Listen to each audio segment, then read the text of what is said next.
Okay, here we go. This seems to be a total fail. Okay, hi, this is John Reed. I am streaming live, but not on every platform because I'm still having some issues with Twitter, who's trying to exact a pound of flesh from me to stream live. So, anyhow, this is pretty impromptu, so I'm not sure how this is going to go as far as usually I have some audience and guest participation, but I got out of my dental appointment early and I just had to do this. I've been doing some shows on generative AI and creativity, and I think they've overall gone pretty well. Had some really smart guests who brought some really important stuff to the table, and now I need to kind of break it down into some kind of a writing scenario and kind of summarize for you what I've learned. But anyhow, sorry, I'm distracted by all the notifications I'm getting right now. So anyhow, I think it was really productive, but there's been an important article that's come out since that time. So I really need to get into this particular article and why it matters to the debate. And I kind of want to get back to the issue around why I was wrong around creativity and jobs. Because I think that's at the heart of this new article as well. The article is written by Brian Merchant. His Substack is really good. I got to call it up now. So I didn't have this ready for you. It's called Blood in the Machine. Brian's a journalist. He takes no prisoners, and he writes about AI and other technologies, but mostly from the perspective, I guess I would say, of workers and worker empowerment. So he's not, what you would call an enterprise beat writer per se, and may not be in a loop on everything that's happening in the enterprise around AI. But I look to some of these consumer AI critics to get a deeper perspective. So I want to talk to you a little bit about his most recent piece on the rage over using AI to automate the arts. In fact, I want to go through that piece pretty carefully today. So I'm going to do that. If you're watching, will you just comment so I know that you're here on LinkedIn? And yeah, I'm sorry about my Twitter peeps. Eventually I'll get back to streaming on Twitter, but there seem to be some issues.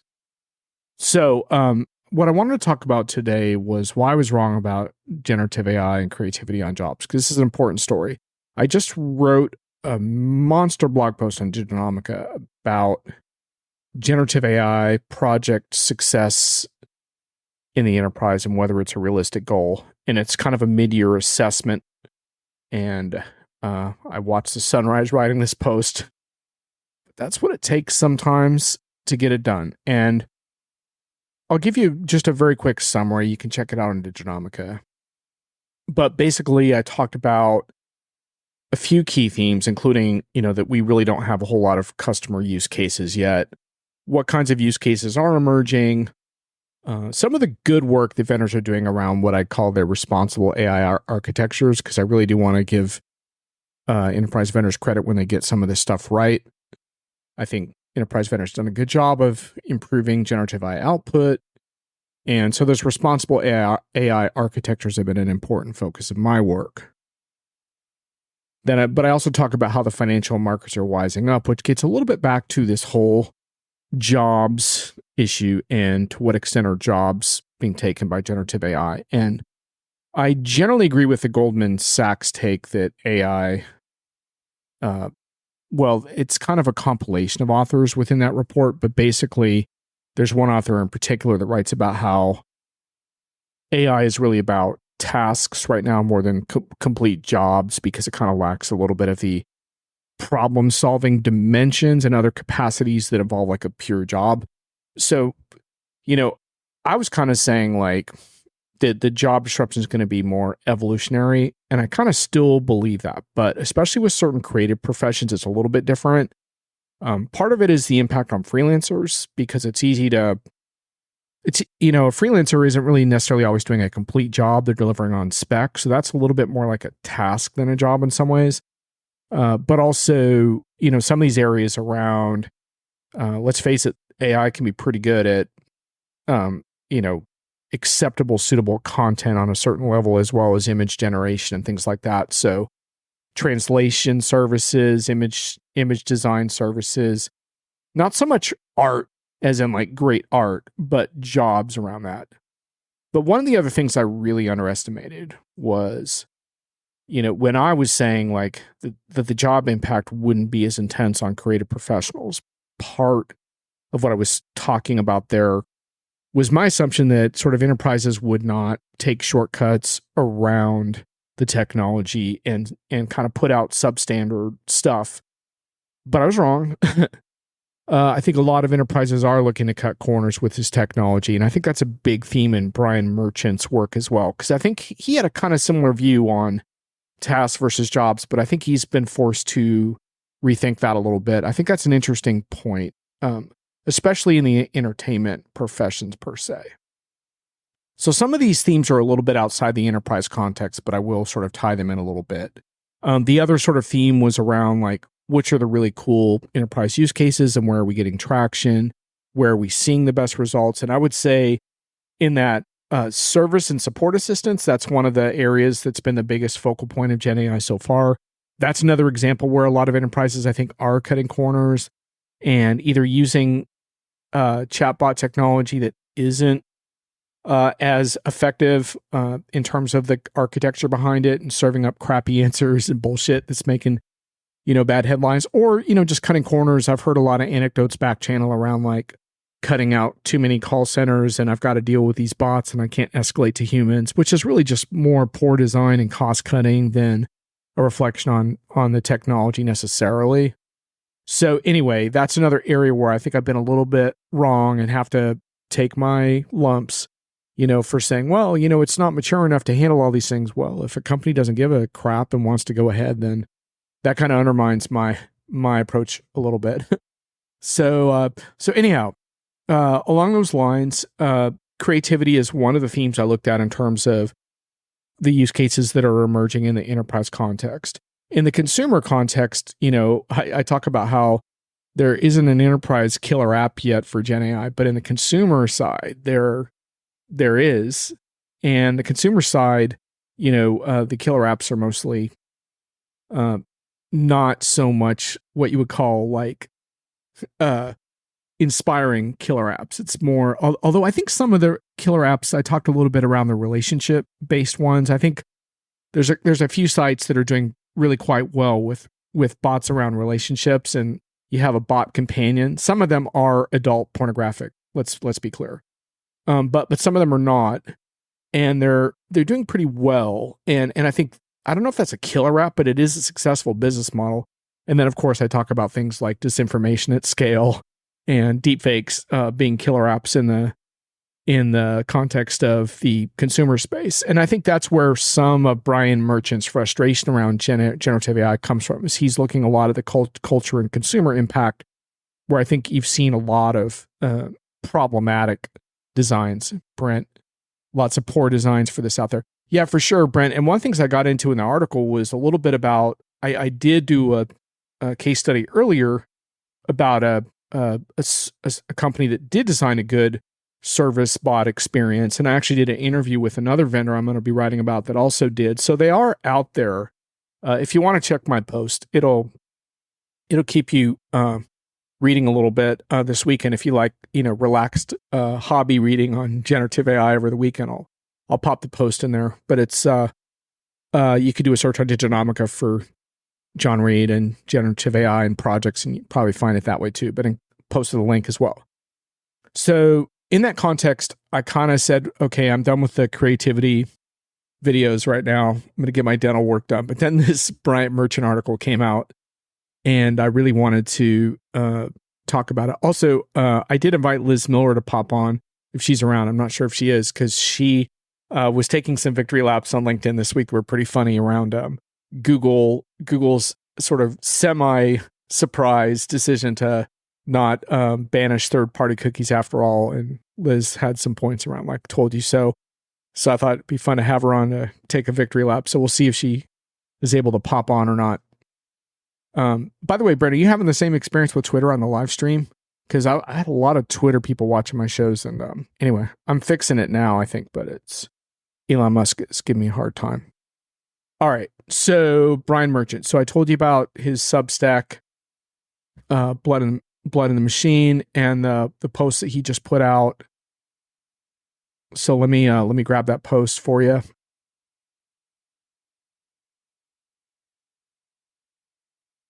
The great and justified rage over using AI to automate the arts. So the post is basically a reflection upon a couple of things, a couple of pieces that Brian Merchant wrote. Long stories in Wired. One is about a guy who built a search engine for uncovering privacy violations on the web, which is pretty cool. And the other is about the impact AI is having on the video games industry. Namely, certain studios like Activision, which makes Call of Duty games, are embracing it and replacing human work with the AI generated variety. I heard from Liz Miller on the back channel. So let me get with Liz. Just one sec. Sorry about the real-time disruption, but we are live. Brent, what did you have to say here? OpenAI search GPT gave Google the courage to backtrack. Yeah. They found their courage. Isn't it funny how that works? Let's see what Liz has to say. She's going to come on. Okay. Cool. I'll send you back in link. All right. Looks like Liz Miller might be able to pop on and take her victory lap. So hold tight, and we will get Liz involved here. Maybe a few minutes. I think she's still getting herself situated. So in the meantime, I'm going to proceed with this deconstruction of Brian's, and then I'll take a break from that for Liz in a sec. But so Brian wrote these two posts, and this impact of AI on the gaming industry is an interesting one. And what he said was that the piece on AI and gaming is blown up that speaks to where our anxieties in tech lie at the moment. There was a time 10 years ago where this wasn't as much of an issue, but it's clear that people are fretting over AI, especially its threat to jobs, identity, and security. And in the wake of his video games piece, he says he's heard from so many artists, translators, artists, voice actors, animators, illustrators reaching out. Their bosses want to use AI too, and it's happening to them. It struck a nerve, right? And so he sat down to kind of figure out why that's happening right now. And why it feels more like an existential threat than it has in the past.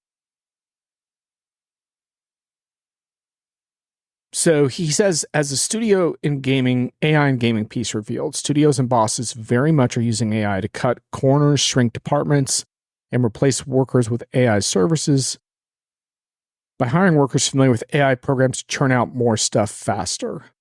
It's very much an open question whether or not these changes will be permanent or permanently used as leverage against workers, or whether they'll pass in the wind after the AI systems fail to improve to a point that studios find their output satisfactory, and they may turn out to be more trouble and expense than they're worth. I think that's really interesting because what it tells you is that right now, like, we're at this crux where we don't really know exactly how the creativity piece is going to pan out. And the reason for that, Liz is just getting set up backstage, so she's about to join. So I'll just finish my thought here in a sec. The reason that we're facing this sort of crossroads is because there's a lot of factors we don't totally know yet. We don't know, for example, how much mediocre stuff people are going to find acceptable, and in what context can you get away with mediocre stuff? Like for example, Diginomica uses stock photo images on our posts. They're not exactly beautiful images, right? So, but when it comes to art and entertainment, that's really interesting concept, right? How much mediocrity are we gonna be able to handle in our lives? I think that's one of the questions. And then, to what extent is this really going to save time and money? To what extent are you going to be able to really get rid of your freelance professionals? Anyway, Brian's article is all about that, and I wanted to hit on it because it's directly relevant to the shows I've been doing. And Liz is about to come on.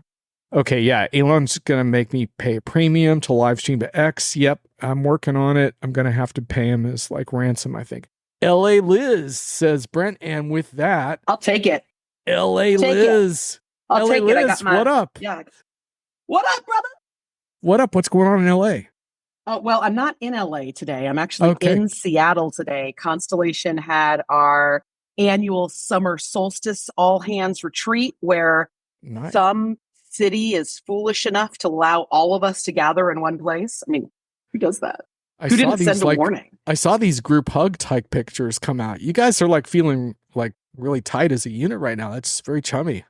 You know what we have? We're like, you know, when you get together at Thanksgiving with your dysfunctional family and you just take that selfie because, you know, everyone needs it for Christmas. That's us. We're like this. We are this really funny, wonderfully dysfunctional, yet totally cohesive family. Like, I look at my fellow analysts at Constellation. Like, listen, John, you know this about me. Like, if someone were to come out and try to like smack talk Holger Mueller, like Doug Henshin, it's going down. Like, I'm going to fight you. Oh yeah, There's absolutely. Probably going to be some throat punching. No doubt. Like, you don't go after my brothers. Like, you don't do that. But when we're together, Holger and I like bicker. And we bicker. Like, the jacket, Brent Leary. Brent wants the jacket. I did get a new fleece jacket. Oh, you got the fleece. I now have two. Oh yeah, I go with the fleece with the logo on the back. But then I also do like purple clothing. So I keep telling Ray that I keep it on brand. Like, I'll wear a purple blazer or like I get like purple sassy tennis shoes. So like I'm there to rep Constellation. I just can't do that jacket. Yeah. You don't like that. You don't like that. Oh, I just got back from the back nine kind of vibe. Yeah. Come on. Yeah. It's totally me. Yeah.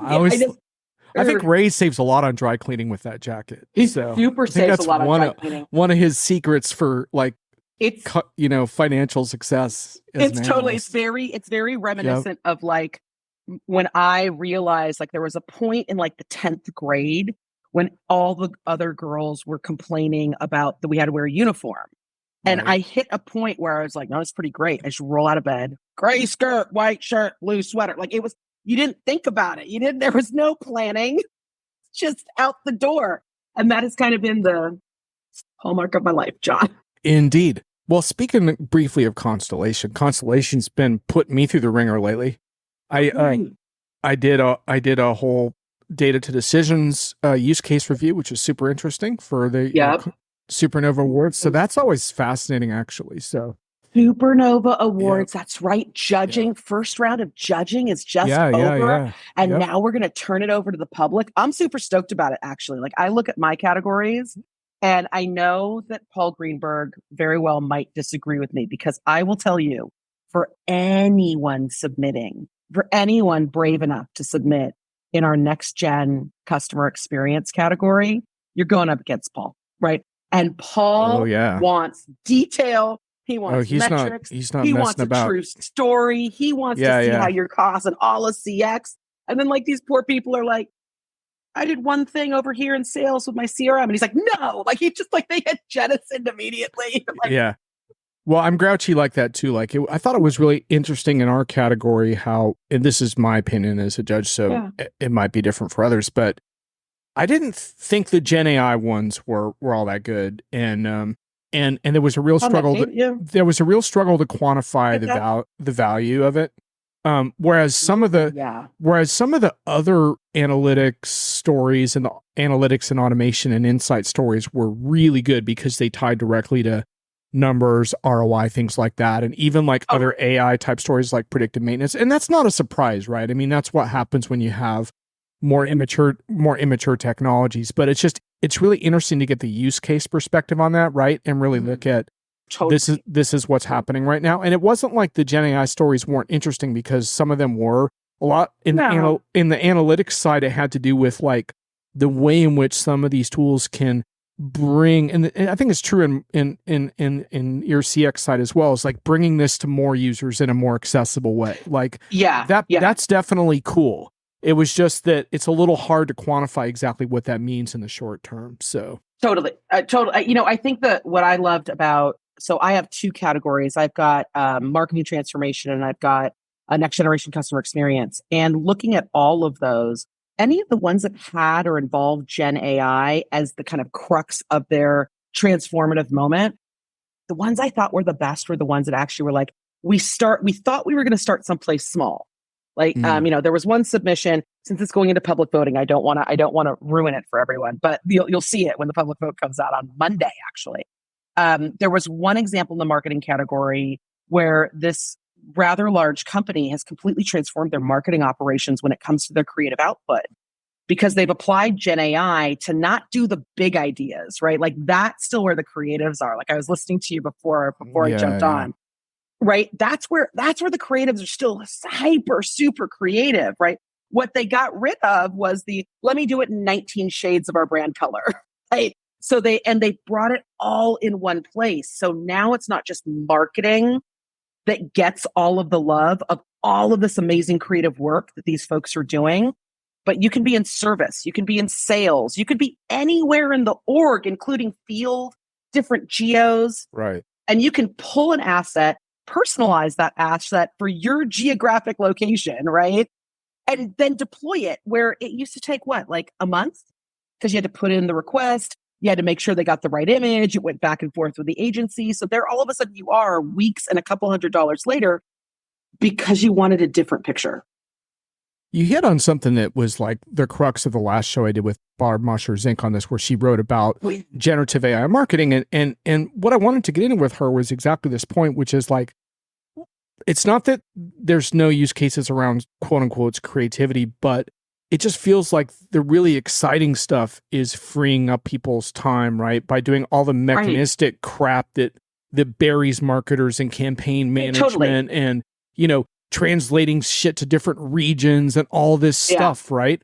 And to some extent personalizing content distribution, things like, it just frustrates me a little bit, because why do people always have to it feels like they have to get in a room by themselves with warm butter and say, Gen AI wrote this blog post for me. I'm like, for fuck's sake, write your own blog post and let Gen AI translate it into 20 languages for you and all that other stuff, Like there is a massive use case for it. But it's funny because I think people, we want to have this muscle memory of the warm luxury of someone else doing something for us, I guess. I don't know. We all revert to childhood and we want mom to come help us. And I think that's kind of the weird knee-jerk reaction we all have for Gen AI.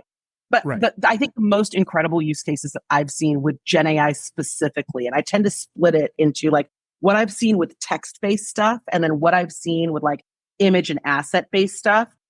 The text-based stuff is about the churn, right? Yeah. It's about I wrote something that I want to get on paper and I want to expand on it, right? Or I have an idea.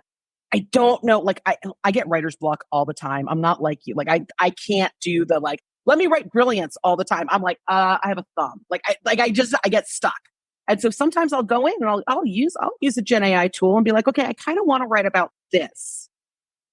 It will give me a paragraph. And the minute I see it, I'm like, okay, well, that sucks. Let me write it my way. Let me write it away. So I have found a way to use it for me, but I don't use it to write my stuff, right? On the image and the asset side, some of the most incredible use cases I have seen have been truly talented, amazing graphic artists, creators, both visual arts, you name it, in that space of creativity. Skip the part where you have to have pain after a sketch. They'll sketch something out and kind of have an idea in their head of what they want to do.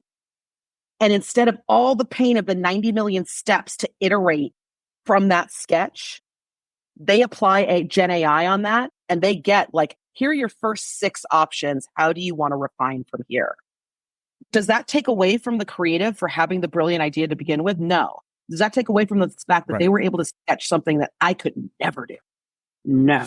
So it skipped the icky, messy middle, right? So I'm in an enterprise context, a lot of this makes sense to me. And there's this thing around if you're going to empower an individual to use these tools in a way that helps them to create better and more cool stuff, then you're going to hear no arguments from me.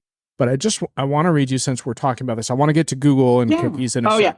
But I want to read you this thing from Brian Merchant's piece, because I think Brian's hitting something that's definitely much more like of a broader cultural issue than an enterprise issue. But nice. I think what he wrote here is, and this came back to this thing where he broke a story in Wired around Activision and some other companies basically like been laying off a lot of creators under the table, and basically trying to use automation. And Brian says, the pitch of automation has historically been that it will do the dangerous, dirty, and dull jobs so that we humans can focus on the stuff that allows for humans flourishing.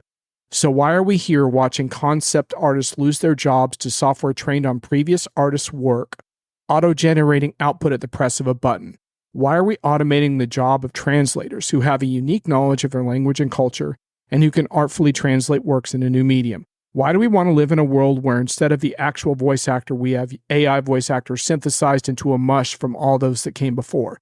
Why do we want machines to do this stuff, the good stuff, the stuff that gives human life, human value? The answer is we don't. Almost no one does except for dead-eyed corporate executives, opportunistic founders, and tech trend boosters, and those who have an antipathy for the creative arts for whatever reason. Anyway, I think it's really interesting because some of what he's howling about. Well, first of all, I'm very sympathetic to his howl because there's a lot of people's livelihoods getting affected by this in various ways. But part of the howl, I think, is the inevitability of like how tech disrupts. And I get that. And I don't think there's a whole lot, but I just think it's interesting because I just think this conversation around creativity would go a lot better if the conversation were being led by the people working with these tools. And it feels a lot of times the reason why there's so much disconnect is it feels like the conversation is being brought out by OpenAI and Google and how far they can push the envelope with these tools, whether or not the training sets that were used were ever compensated for from those that were trained. So I think it's a really interesting thing. And that was one of the things I wanted to get into in this broader series that I did, was sort of this contrast between like, yes, it's incredibly useful in a jobs context, but there's also this bigger cultural impact. And I don't know where it's all going to lead. And actually, that was what was great about Brian's piece, is though, even though he went on that rant, he's basically saying, I don't know where this is going either. I don't know. Like, and I think one of the key points there is that we all need to have a voice in this and help shape where it goes, instead of just saying, well, let's passively accept this state of affairs. Let me wait and see. So that's what I want to do. If you broaden the aperture from what Brian's talking about of kind of like the creative arts, I mean, look at what happened when like the web first came out. Like we were like, oh, we're never going to have to talk to another human being again because we're just going to use the web. I'm never going to have to ask a human a question because I have search. Right? Like we go through these phases where we seem to think everything's going to like, I mean, listen, instant coffee didn't kill coffee. Still got it, right? Like it's just the reality of like what happened, right? And I think that, people are like, oh, paper's going to die. No one's going to print something on paper. Like, well, my hope, the coffee analogy is a really good one. And my hope is that both in enterprise and non-enterprise context, people are still going to want the fine coffee equivalent of that, whether it's art or music or, in my case, Diginomica. Because if people don't give a shit about that, then there won't be Diginomica 5 or 10 years from now. And people want to have that variety. Like they get tired. But here's the interesting thing. And it's something that I've noticed because of the current political cycle and the election year that we're on. And this is not a political statement. What I've noticed is people saying things, like just kind of casually saying things like, that better not have been written by OpenAI. I want to actually hear what candidate A has to say. Or that sounded like AI. I want to hear candidate B say it out loud. Like there is this sense today that people are very carefully parsing authenticity. They're very carefully parsing kind of what they see and what they believe. Not everyone. There's still a lot of people that'll fall for everything. We all know that. But I think that this idea of voices and voices that people want to be heard is definitely something that we're going to see a greater drumbeat come out around. And I mean, hey, that's absolutely true. Diginomica, right? Like I could go to a news aggregator that probably could just spit out 19 headlines, or I could come to you and actually hear someone's opinion that goes, and the analysis of that goes along with the headline. And I think that's the difference, is people are starting to nuance what they want to ingest and how they want to interpret it they want AI, they're going to go find AI. They know 90 sources that are going to use it, right? When they want a voice, they're going to go there. It's just like with the phone. So I think it's going to be very interesting to see where it all lands. That's for sure. Mm-hmm. I'm hoping there's people that give a shit about this stuff and want to, I mean, what I keep trying to say is like, if you don't like, okay, so if you don't give a shit on the consumer side about having accurate information or not, there's a decent chance you're already dead because of COVID and stuff like that. Probably. But on the enterprise side, if you don't give a crap, the result is going to be bad projects and bad outcomes for your customers. So that's kind of the whole thing that I'm hoping will keep the kind of stuff that I do, and to some extent what you do alive, is that sense of totally. Like that we need better information so we can have better projects and serve our customers better. So that's my hope, because I don't think the kind of information you describe, that convenient, like whatever machine generated crap, that's not going to bring your project over the finish line. No. It's just not. Now, Brent's made a really interesting point here. Sometimes we need Gen AI created filters to help shield us from all the great Gen AI created content. And that was the other thing I've been asking marketers is, okay, you feel really great about generating 50 posts with, ChatGPT this weekend. Well, everyone else did the same thing. Like, at what point is there diminishing returns? And guess what trained your posts? Right. It's like that weird thing. Yeah. And I always get who's going to read all that crap is like, what I'm wondering. Like, right. I get really confused during briefings when people like with this like huge amount of pride are like, all of our emails were written by Gen AI. Yeah. And we plugged it into OpenAI. I'm like, yes, you and 70 other brands that do the exact same thing that you do, where all of the emails were trained on the same emails. Right. So awesome. Like we are always, I think in marketing, we're constantly battling the sea of sameness. And we've always been battling the sea of sameness. It just comes in faster, different, more bland versions. And this is the latest one. And I think where I'm seeing the glory of the Gen X marketer right now is that we're now the CMOs, right? Indeed. We're now going into that spot and we're like, no, I'm going to tell you exactly where I want to see that Gen AI work in. Like, I want to see you churn 90 different emails about thank you so much for resetting your password. Now let's talk about what's happening next with your account. Like, churn those all day, but don't you dare. Don't you dare. So I think that we've seen so many waves of where all of this digital transformation around content has taken us over the past 30 years. That I think it's kind of our moment to shine. At least I'm hoping it is. Because we got all these kids that are like, well, I have to have Gen AI write my resume, do all of my email posts. Meanwhile, they're all spending their, like, with all that time they saved, they're on TikTok watching original content that was not created by Gen AI. Like, it splits my brain in half. Like, I don't understand how that all comes together. But I do think it is that time where, I love Brent's comment, because I think that the filter that we're going to have to figure out is someone kind of just standing up in the middle of the sea of sameness being like, this is bullshit. And then maybe we start to chip away from it, because there is an absolute valuable, critical, money-saving, money-making place for Gen AI in enterprise. Full stop, big old period. Sure. It might not be where we're applying it right now when we're still in the sandbox experimentation phase. But the warning label on all of this is that experimentation phase is going to be done in like 6 months. We don't have 2 years to luxuriate over what to do with social media, right? Like, it's going to be done by this time next year. We'll have figured it out. The winners will have risen to the top.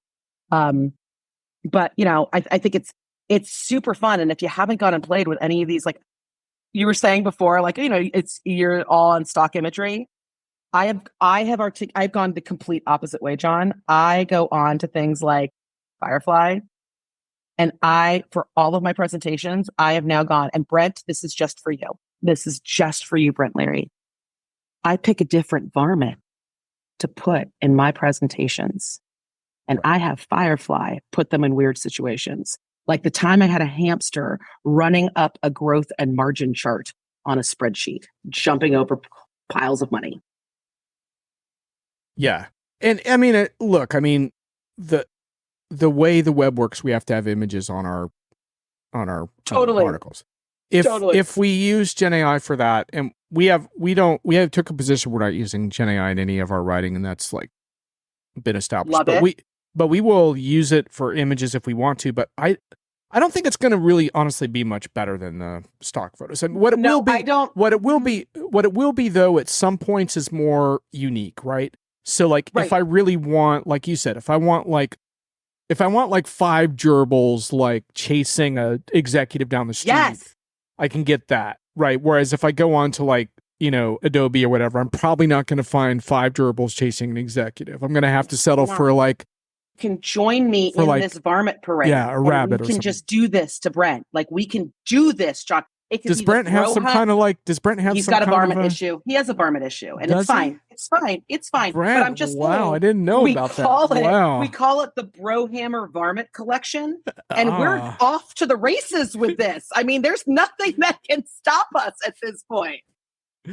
Wow, Brent, I had no idea, man. We're gonna have to get get into that. All right, you ready for your victory lap? Okay. Stretched. I'm ready to roll. Okay, so Google makes the semi-surprising decision to not ban third-party cookies. Not surprising to Liz Miller, though. So you took some victory laps on LinkedIn, which I thought was appropriate. But what was going on there? Tell us about that. So, about 4.5 years ago, I want to say it was probably about that time. It was really one of the first indications where, Google comes out with this blog post. And it was a very strongly worded blog post for Google saying, we are committing to privacy. We are not going to be left behind in this privacy move forward. And we're going to commit to eliminating and deprecating the third-party cookie across Google products, especially across Chrome. We are going to create a different, better, more secure, and more privacy aware, more consumer in control option for everyone. And within months, all of a sudden that confidence and that tone started to crumble. And it was pretty easy to see that when the first time they said, well, we were aiming for 2022, maybe 2023, we're hoping, you could kind of see that Google had realized something really important, that getting rid of the third-party cookie involved more than just an agreement between Google and the consumer. That it involved. So did you always kind of think? Did you always think it was kind of bullshit, or did you think, oh, it's just going to take a long time, or did you think, oh, No, I did not see a viable way for this to move forward for Google's business. I just didn't. And why is that? Because the vast majority of Google's business is based on not only advertising and advertisers, but those organizations that drop third-party cookies to be able to help their advertisers do more business on Google. Mm-hmm. So this wasn't about Google's direct relationship with the advertiser. It was about the ecosystem that Google had built around advertising that allowed advertisers to use these third parties, drop in these third-party cookies to continue to advance their own quest to try to be better at understanding and knowing and reaching their customer. Now, the irony here is the third-party cookie did very little to actually do that. It made advertising more precise. It made our targeting better. It made our optimization strategies better, our spend better. So operationally, it had a big impact in the advertising world. But did it really help us know our customer any better? No, not really. That's why you saw that pivot, right? The cookie's going to crumble. Hey, everyone, you need to go collect your first-party data, right? It was almost like the immediate boomerang. So I actually, the one thing I liked about all this disruption was I liked companies having to think a lot harder about first-party data. Amen. Because I felt like, and it seems like in the era of AI, quote unquote, this whole element of trust is actually becoming more important. So are we at risk of kind of losing a little bit of momentum around that, or are people losing momentum? No, I don't think we're going to lose momentum. Because I think that we had already started losing momentum on that because we had matured a lot of our first party data stores. And I think we have really, as marketers and as brands... And GDPR help with that too, right? GDPR, CCPRA, all of that. I think all of the regulatory shifts have really helped that. Yeah. The whole cohort, like, we're going to anonymize this data so you have a cohort. No one wanted that. Everyone's like, we're good. Thanks. No one wanted to buy into that. And I think that now, 2 days ago, you have the FTC releasing guidelines and releasing a very strongly worded piece around anonymized data, that hashtagging and you just saying something is anonymous does not make data anonymous if it can be tied back to the consumer. It is still like if it can be tied back to an individual in any way, shape, or form, that is not anonymous data.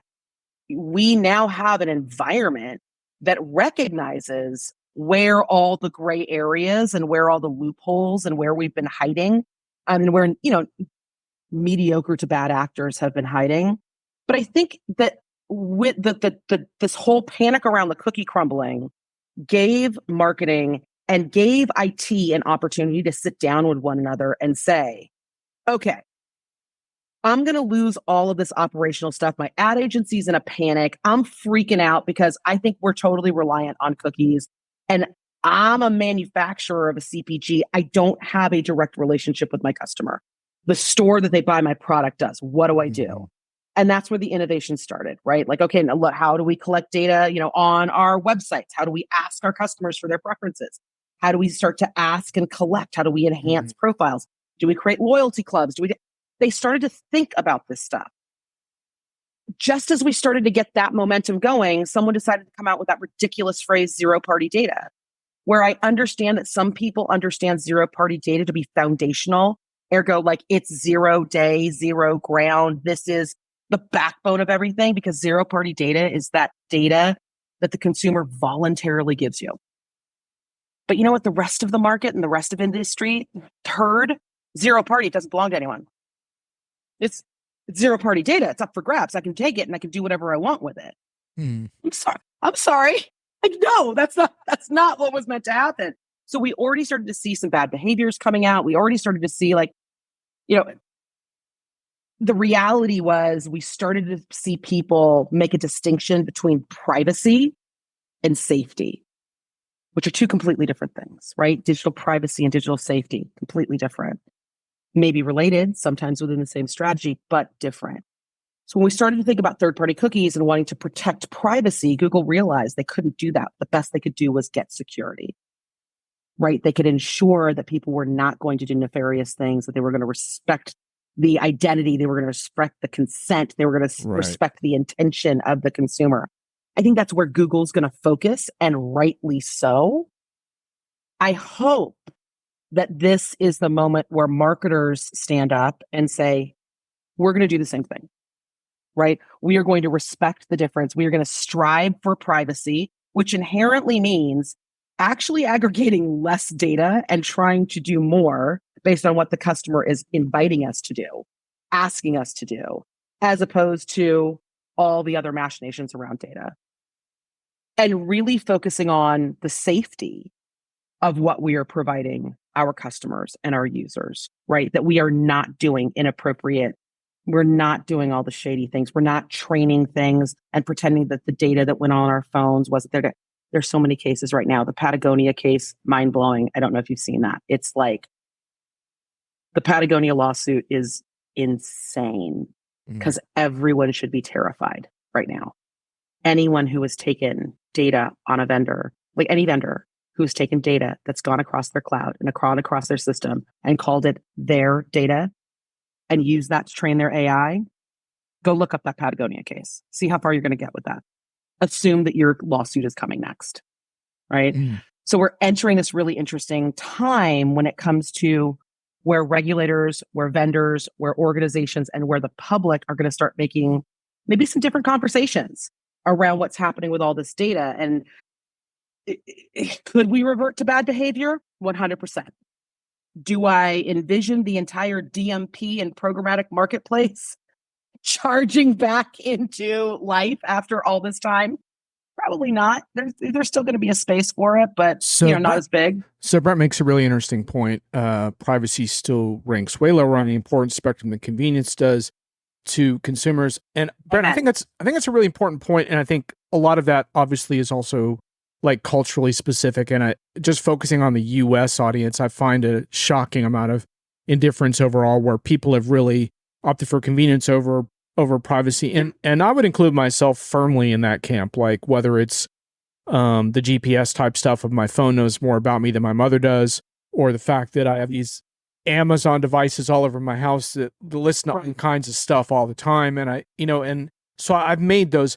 I think what's interesting though, Brent, is I've made some really conscious choices around that for myself. And I think where I think brands get into trouble, and let's see what Liz thinks, is where a lot of times there's a lack of transparency. So even if I know that you're doing stuff like take Facebook, for example, how they got into trouble when some guy's online and he sees his wife featured in like a hot singles in your area thing.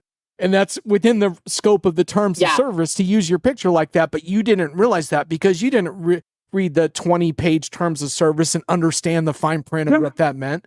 So I still think brands, even though we don't care that much about privacy, I still think brands are going to get punished and embarrassed by abuse. Oh, absolutely. So I was today years old when I learned that X auto sets something, their inferred identity setting. They auto set it when they introduced it to on. You got to go into your settings and turn it off. And inferred identity for X, formerly known as Twitter, however we're still calling that, is that inferred identity is based on not only the signals and cues that X can scrape from a device that has logged into X, but it can also pull that type of data, pull all of that inferred identity data from devices or phone numbers or email addresses that you haven't used to log on, but that may appear to be connected to you. I'm sorry, what? What are you doing? Like, oh, but we do it to serve you more personalized advertising. Right. Trust me when I tell you that nothing on X is personalized to any of my preferences. It is a wild west. Despite the fact that it's taking liberties on, non-transparent. Holy mother up, right? And so you've got to go in, and I think that when people are confronted with moments like that, because let me tell you that the X-averse, the Twitterverse is a buzz with this today because people have started to figure out that also their training of AI, their humorous AI assistant Grok, your data auto set to yes, go ahead and train everything from Twitter on that. So it's things like that that are starting to come into the public consciousness where they're like, whoa, maybe not. Like maybe I don't. The irony of all that is Grok's a piece of shit. During the CrowdStrike thing, Grok published this thing around like, oh, all these engineers are so excited about working for CrowdStrike that all the tweets were satirical. It's so bad. It's so bad, right? Hey, Clive, just a heads up. We're not going to do manufacturing today. So just FYI, you can keep commenting on it. But, my special guest, Liz, is doing a victory lap. We're talking privacy and cookies. In fact, Liz, it's time for your applause. Of course, I'm giving you credit for having called it all these years ago. So thank you. So what did you tell your clients and brands like after the initial prove this to us? What did you tell them after the initial ruling? What was your advice then? Did you say just don't take it too seriously, but start looking at first party data just because it's a good idea anyway? No, my initial statement was to pretty much anyone I worked with was you should already be worried and focused on first party data and building those relationships and building those data stores and profiles for your customer with rich permission based handed over freely data, because you're going to always be able to do more with that than you'll ever be able to do with a third party cookie. Right. It's one thing to be able to target someone. That's nice. It's another thing to be able to say, hey, John, I get that you really like dry erase pens. Let's talk. Right? Two completely different conversations than to just send you a whole lot of advertising about pens, as opposed to me sending you something that's like, hey, John, have you ever thought about using a purple dry erase pen on that sassy dry erase board of yours? Right? Like we have gotten to that point of sophistication. So the conversation has always been about, you need to be having conversations with your CIO, your CDO, whoever is in the ecosystem of people who are charged with enhancing, creating, securing your data infrastructure to figure out what you can start to build to be that customer data infrastructure, whether it's on a CDP, whether it's in your data garden reservoir, whatever, fine. Let's start having those conversations. I think the brands who leaned into that, even the CPG, even the manufacturing brands that leaned into that, they look at this news of like, never mind, we've canceled the cookie apocalypse, as saying, oh, cool. So now we can go back to saving a little money and maybe being more precise on our advertising, but we're going to keep focus over here. And that's probably all of my emails, all of my texts of clients after the announcement came out was don't lose focus. The focus isn't on the ad, and the focus should have never been on the cookie. The focus still has to be on your customer. Yeah, it kind of reminds me of GDPR, where the best brands were already mostly compliant in the first place. So exactly, maybe a little fine tuning, but more of a gut check on your strategy than anything. So why would Google do this in the first place? Like, what did they think? Intentions. Did they think at the time that privacy would also give them? I mean, obviously, we'll give them a little bit of good intentions, but was there also some competitive advantage there? Because one of the things that came out that Brent theorized is that, because he said right before you joined that OpenAI announcing their own search engine is an interesting coincidence in terms of the timing of this. It kind of it sort of makes me wonder, like, did Google like have a better competitive environment back then where they could dictate more of the terms of things and now they don't? Or what do you think accounts for that? The OpenAI thing, I think, is super interesting. I don't think it's going to be an immediate threat to Google. Mainly because it's search. When it comes to how AI is and where the AI movement is going to be, sure, OpenAI and Google are going to battle that out, and my model's better, and blah blah blah blah blah. Fine. But when it comes to search and advertising, Google still got the corner on that. Like, they are the dominant force in the market. I mean, OpenAI can introduce their, they can go against DuckDuckGo. Best of luck to you going up against Bing. But this is not, you're not quite chasing the big elephant yet. I think that where a lot of this comes from is the fact that all of the alternatives that Google had tried to really put into the market and really tried to make stick did not satisfy regulators. It didn't satisfy consumers, and it sure as heck didn't satisfy advertisers. And if you couldn't satisfy the two most important in that, being, well, your advertisers and your regulators, screw the consumer, you weren't going to go anywhere. Right. And I think that's really where we landed. And, I give Google I do actually give them a lot of credit for taking the hit and being transparent on it and trying and really coming back at the very end and being like, hey, advertisers, we know we kind of, we thought we were going to get you a better alternative, but it was going to cost more and do less. Sorry. Brent says, and that's why Google didn't want to fight with one hand tied behind their back. Interesting theory, Brent. By the way, Brent, I sent you a back-end login if you want to hop in and say hi before we wrap. We're going to wrap in a few. I know you usually have a show pending, though, so you may... usually you have fisticuffs with John. So... but if you want to pop on, K-pop being on, no, Clive, I'm stopping you right there. You're going to get him with Clive here. Oh, here we go. Clive, don't start don't start encouraging K-pop with Gen AI. I need my Blackpink to be authentic. No. I'm gonna set my 7-year-old on you, Clive. You're drawing the line there, huh? Yeah, my line is clearly K-pop. It might be T-Swift too, but right now it's K-pop. Yeah, well... Although the picture of the pigeons that looked like they were on a new, NWA album cover, I can't decide whether it was an actual picture of pigeons or an AI-created image of pigeons. And so... Brent Leary, what's up, Atlanta, Brent? The varmints again, Liz? Really? They don't have varmints in Seattle. Come on. But they have them in AI, Brent, and that's what's important. Yeah, the AI varmints. Anyway, now this is a great conversation. And Liz, the victory lap, very nice.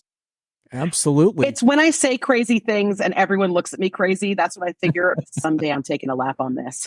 Someday, take a lap on this one. So Brent, you've been tracking CX for a long time, before it was called CX, before you even knew what that meant. Yeah, man. So you want to call me old and just, Hey, man. we're all a little grizzled here. So what is your reaction to all this? What, the Google? Yeah. It's like I said, I think the original move was because Apple, you go back to, I think it was the May 24th, 2020 Apple update that changed all the policies and made it that you had to opt in to get all this, personalized experience stuff as opposed to opt out. That put a spotlight on privacy for the first time, and I don't know for how long. And I think, Facebook made their little announcement, and after we got done laughing at it, then Google came out with all this stuff. And I think, they kept on backtracking, like Liz was saying, it's like, oh, we're going to do it now. Oh, no, it's going to be a little later. And then they got to a point where, they actually might have some competition with OpenAI. I mean, this is just me speculating. It's probably the announcement was probably well ahead of that, but it just feels like, you got Microsoft working with OpenAI, and OpenAI has been, gangbusters with ChatGPT, and then they announced this Search GPT thing. I'm like, Google's probably like, look, we can't afford to, be Mr. Nice Guy and work with one hand tied behind our back anymore. So it's pure speculation on my part. Interesting. It's the bulk of their business. I mean, advertising.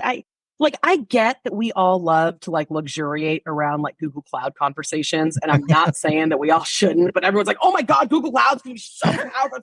It's the itsy bitsy tech and 11% of their business. The rest of it never threatens them.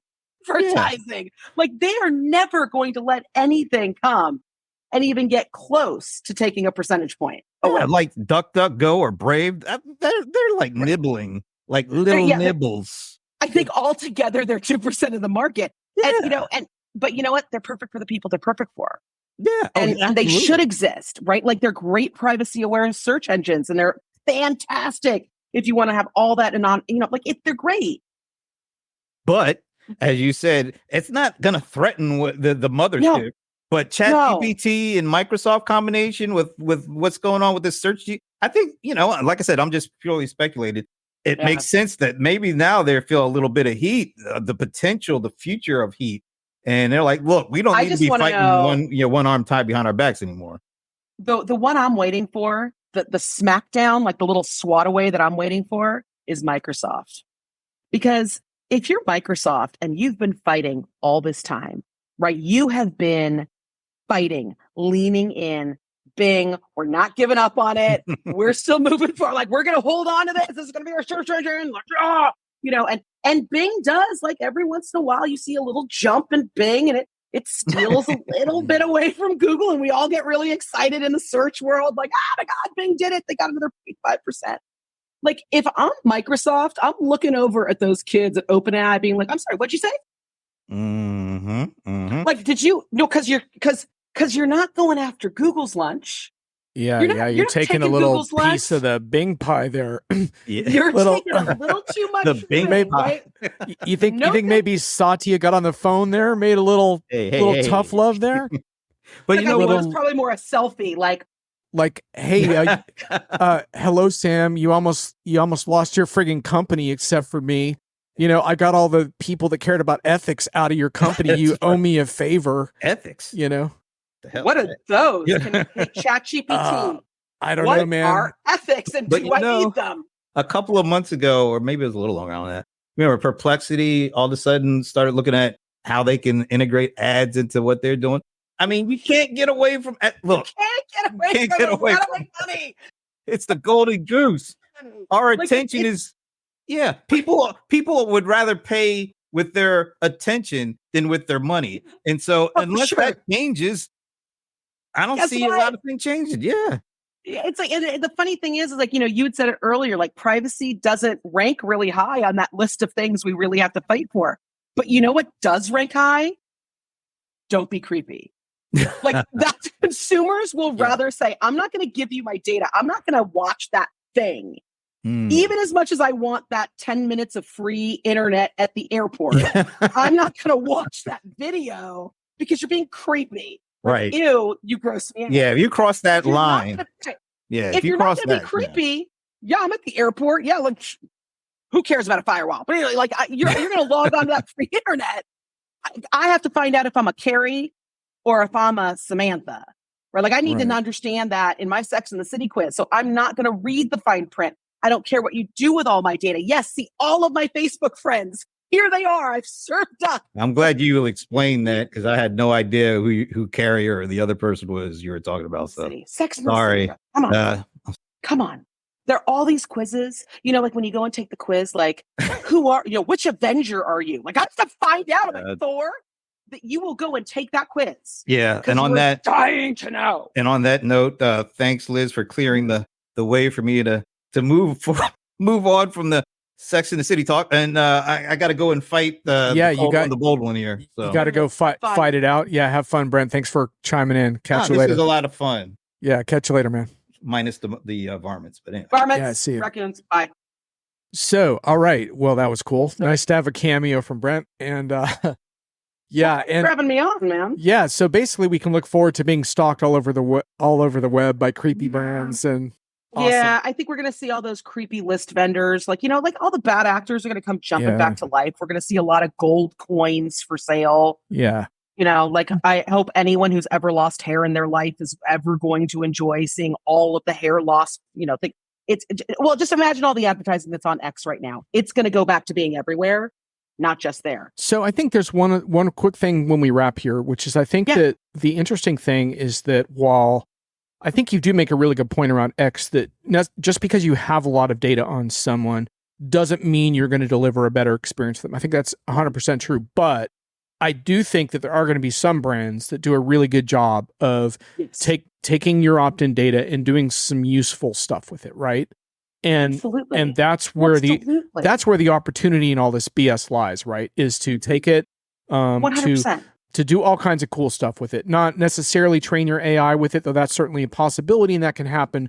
But it's more about how that fits into the overall framework of how you identify with customers and how you serve your customers, right? So that's the opportunity. Do you respect them or are you there to exploit them?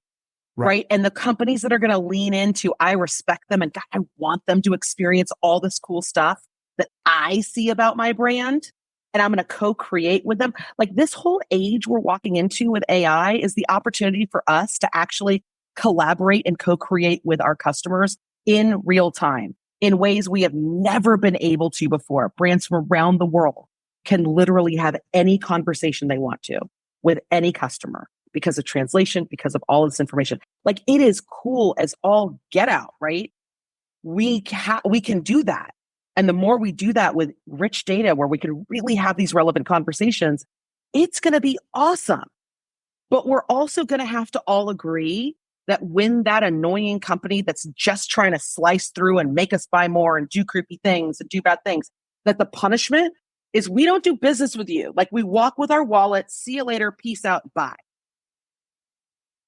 That's the only way you learn a lesson. Indeed. Well, let's end on that note of semi-techno optimism because we don't get that on my show that often. We don't. But we need the possibilities as well as the dystopia. So thank you for bringing both, and thanks. And if you can hang out backstage for just a sec, I have one thing to ask you. And thanks all for joining. And catch you next time. Bye bye.